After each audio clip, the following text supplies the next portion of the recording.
ne gjendemi në një pozitë ku të mëdhejt që na duhen i kemi të gjithë me vete,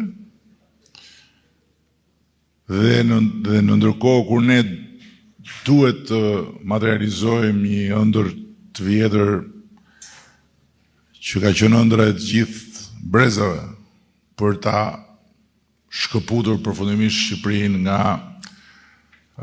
pika ku në vazhdimsi jemi gjendur në vështirësi të mëdha historike dhe për ta pozicionuar në anën e Europës dhe edhe zyrtarisht, jo vetëm gjeografikisht. Por nga ana tjetër ama, besoj ju kujtohet që unë e përsërisja në vazhdimisht që na duhet një mandat më i fortë se ky që kemi, sa i që kishim, për ta bërë realitet objektivin historik të Shqipërisë në Bashkimin Evropian. Sot Shqipëria duhet të vrapoj për mos e lënë të mbyllet atë derë që na është hap. Është hap një derë që s'ka qenë kurrë realisht e hapur për ne. Na kanë thënë ata gjithmonë, ne ju duam këtu me ne, do vi një ditë, po punoni. Kështu që ne duhet të bëjmë çmos, që të mos e lëmë derën mbyllet pa hyrë brenda. Dhe që mos ta humbim, duhet të konfirmojmë fuqishëm Partinë Socialiste në zgjedhjet e ardhshme, që janë më shumë se kurrë zgjedhje politike, nuk janë thjesht zgjedhje vendore. Duhet që Partia Socialiste të jetë shumë e vetëdijshme që fati e ka dash që të na bjerin ne në kuriz një gur kaq i madh për ta ngjitë në metrat e fundit dhe për ta vendosur në maj duke e vulos prezencën e Shqipërisë në Bashkimin Evropian. Kjo është diçka që kështu e ka sjell rrota historisë dhe ne duhet vetëm të bëjmë atë që na kërkohet. Ta bëjmë këtë gjë realitet. Ne duhet ta kapim trenin e historisë patjetër. Nuk du të zgjadhem më shumë me fjalim, dua që t'ju lë juve mundësinë që të bëni pyetje, të ngrini shqetësime, kështu që kush e do fjalën, bujrëm, kush do çoj dorën e para, sipas dëshirës, për çfarë do qoftë që keni merak. Përshëndetje të gjithëve, quhem Meral Musabelliu dhe un kam dy pyetje. E para lidhet me procesin e zgjerimit të Bashkimit Evropian në arenën ndërkombëtare dhe e dyta lidhet me procesin e ndarjes territoriale administrative.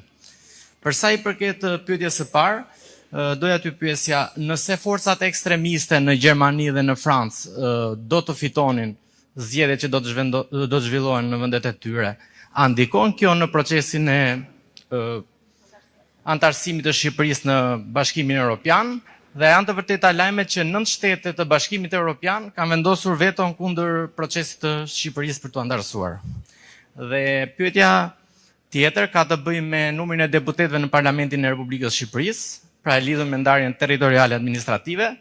A mendoni se numri i deputetëve duhet të reduktohet dhe pse mendoni që kjo duhet bërë në zgjedhjet e ardhshme parlamentare?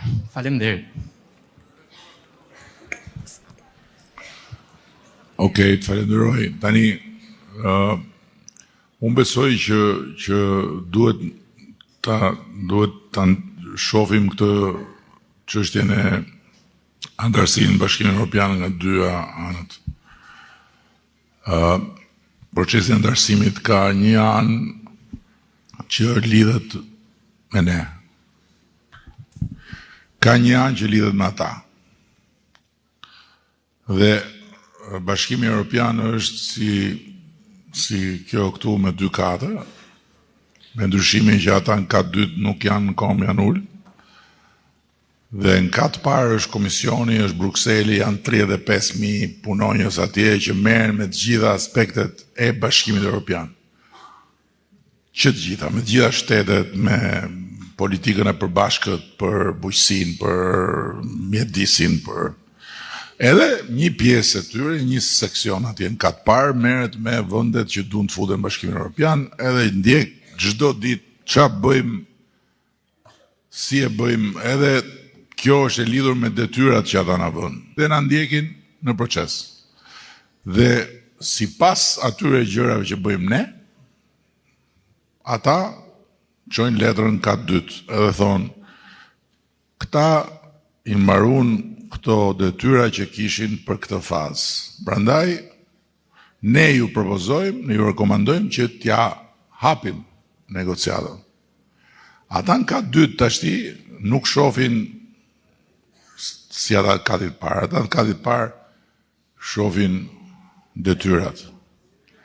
Kati parë si shkollë, kati dytë është si marrjen punë. Atje në katë dytë janë 27 shtete, që se cili për tyre duhet thotë dakord ose jo. Një mjafton thotë jo, nuk bëhet. Dhe jo vetëm për ne, po për gjithë vendimet që merr kati dytë, duhet 27 të jenë me imenie. Pse ky proces është shumë i rëndësishëm për ne pavarësisht katit dytë, sepse ndërkohë përmirësojmë Shqipërinë këtu. Të gjitha këto reforma, të gjitha këto procese e bëjnë Shqipërinë shtet. Dhe prandaj janë një ushtrim jashtëzakonisht i dobishëm për ne. Pra, bëhet Shqipëria si vend i Bashkimit Evropian. Tani, a mund të ndodhi që në 2027 politika në Francë të ndryshojë për keq në raport me këtë? Po mund ndodhi, shumë e mundur. A mund ndodhi që në Gjermani të ndodhi njëta gjë? Po mund ndodhi. Po ndërkohë kemi ne në një rrugë tjetër përveç se ne të bëjmë detyrat tona dhe të përmirësohemi këtu? Se në fundit përfituesit jemi ne këtu. Kështu që ne duhet jemi gati. Kjo është e rëndësishme. Dhe për këtë arsye, kur fillum negociatat, ne i hapëm të gjithë kapitujt në 11 muaj, nuk i ka hap asnjëri 11 muaj, po i hapëm se ishim përgatit me vite përpara. Dhe ata thoshin pastaj, çudia e madhe, po Shqipëria sa mirë. Po sa mirë për na ka surprizuar Shqipëria, kur ti çfarë prisnim. Kjo e 9 shteteve pastaj është Barsalet, komplet. Barsalet që 9 shtete kanë vu veton. E para herë veton e vejnjoni. Për ne quhet veto. Tjetra pastaj është vot, s'është veto. Po që 9 nuk është më veto, është vot. Nuk ka fare. Tani cili është procesi tani aktualisht që flasim. Tani komisioni ja ka dhënë raportin, ka thënë këta më janë rregull, i kanë bërë gjitha, jemi marrë vesh me këta, i kemi caktuar. Tani vinë ata nga kati dytë, çojnë ambasadorët në katë parë. Vinë ata poshtë, ulen me ne dhe me komisionin. Ne dhe komisioni jemi në një anë. Shtetet janë në anën tjetër dhe fillojnë pyetjet.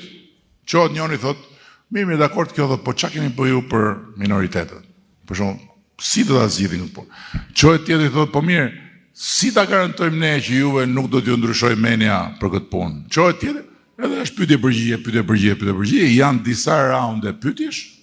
Sot pash raportin për raundin e fundit që ishte bë, edhe pyetjet fillojnë, janë më pak. Kur s'ka më pyetje, dhe pyetjeve i përgjigjet komisioni, nuk i përgjigjemi ne. Ne na mbron komisioni aty. Mbaron kjo, besoj deri në fund prillit, fillim majit dhe pastaj do dalë rezultati, pastaj do ndodhi siç ndodhi me bordin e paqes. Ju kujtohet që thoshin nuk ka ftesë. Unë e kisha ftesë. Nuk ka ftesë. Doli ftesat nesmen. Pastaj thanë, po kjo që e ka ftesë për shumë, s'e ka vetëm me këtij. Pastaj erdhi ai në Zvicër, unë shkova, isha këtu me vajzën e vet. Jo, shef, nuk shkoj se e ndaluan, se do ta kështu, ore jam me gocën, si. Pastaj shkova atje, pastaj than, i korruptum ky, i korruptum ai, iku Amerika. Tash i doli Gjermania. Më rregull. Erdhi maj, do e ngrej flamurin gjermon shiak, ne? Dakor? Ngrej flamurin gjermon aty ke lagje Lugina, e do i themi hajde këtu tash, se Mshiak ka një veto kundër negociatorëve. Hajde merr me Mshiakun. Çfarë bësh atyre? Kjo është historia. Nuk ka si veto, s'ka si problem të kësaj natyre, është vetëm proces. Kjo është për deputetët, pastaj unë mendoj që s'ka shqiptar që nuk është dakord që t'ulet numri i deputetëve. Megjithse edhe besoj që nëse ne çojmë 101 deputet, që mos ta mbajmë numër çift, që t'jemi gjithmonë me i tek, jemi më mirë. Besoj. A ka një merak tjetër për këtë punën e Amerikës e të Gjermanisë? Po, ibe pak vajzës. Përshëndetje, unë jam Teuta. Kisha një pyetje, a do ndikoj lufta në numrin e turizmit në Shqipëri? Në fjalë të turizmit që do vinë në Shqipëri. Do ketë? Unë besoj që lufta i ka dëmtuar shumë miqtan në Dubai, në Doha, në Abu Dhabi, në Riyadh, dhe ata, sidomos Dubai, turizmin e ka një anë, i ka dëmtuar shumë. Unë besoj që ka dëmtuar dhe Turqinë, se njerëzit janë dhe përsëris për fat keq, por kjo unë mendoj do përkthehet në më shumë njerëz që do vinë këtu. Se Shqipëria nuk ka arsye që çfarë do ndikoj këtu. Këtu vetëm luftë s'ka. Këtu ka sherr. Sa të dush, por luftë jo. Nuk besoj se ka ndikim, përkundrazi unë besoj që ka ndikim pozitiv për ne. Ajo që është frika më e madhe janë çmimet.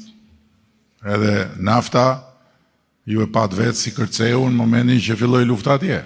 Dhe u bë disa herë që ne kemi plan, tak na deli gjë tjetër.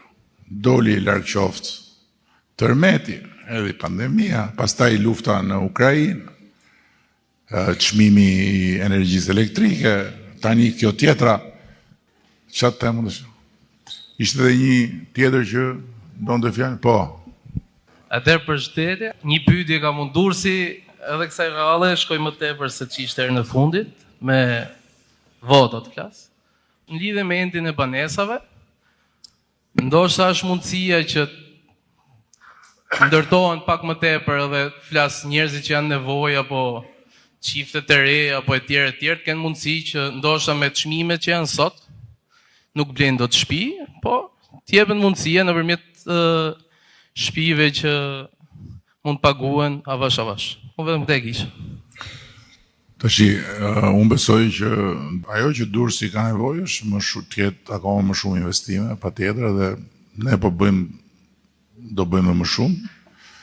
Tani kemi diskutuar me Anin për të bërë dhe një program për parkimet nën-toksore ose dhe mbi toksore, sepse ka shumë nevojë për parkime këtu.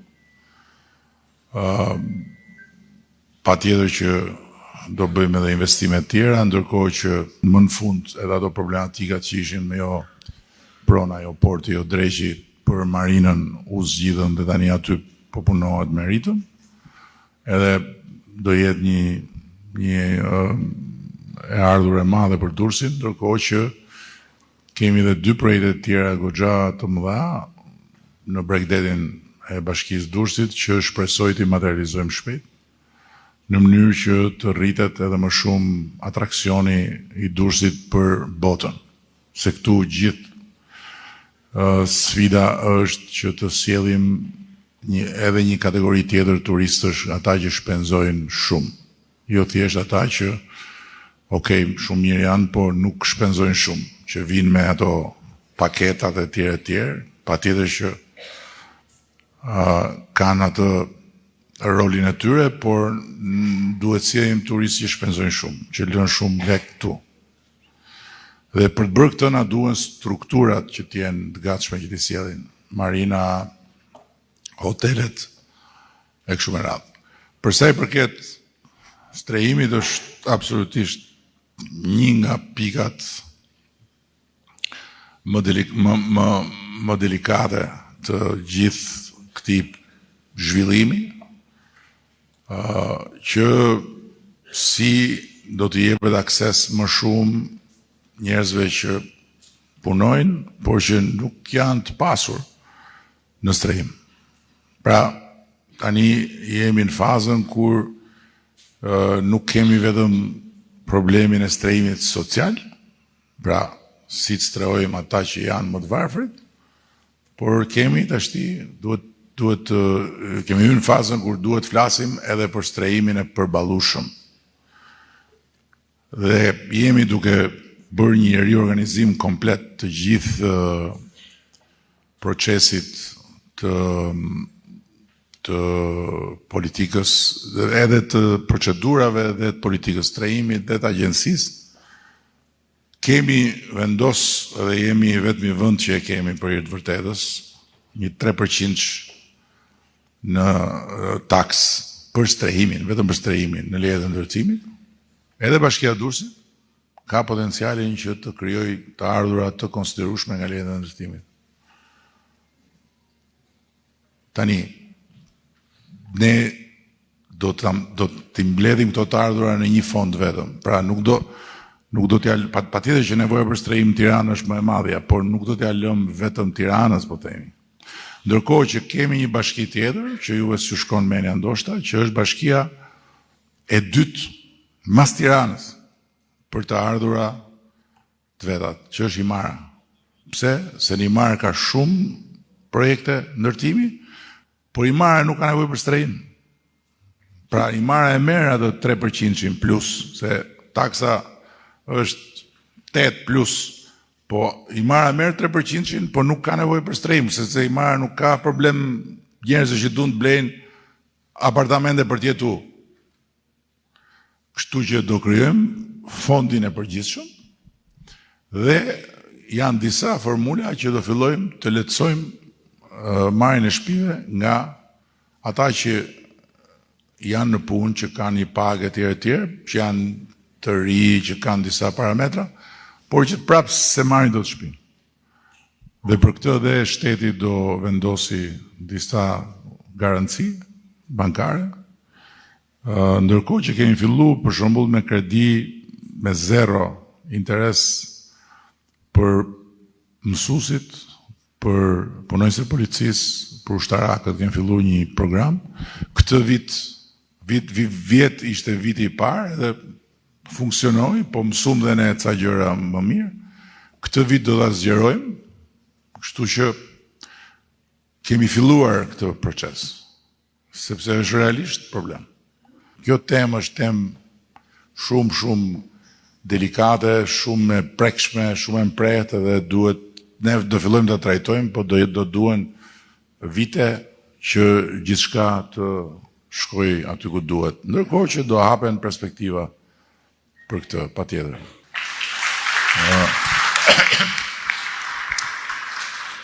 Ju falenderoj shumë.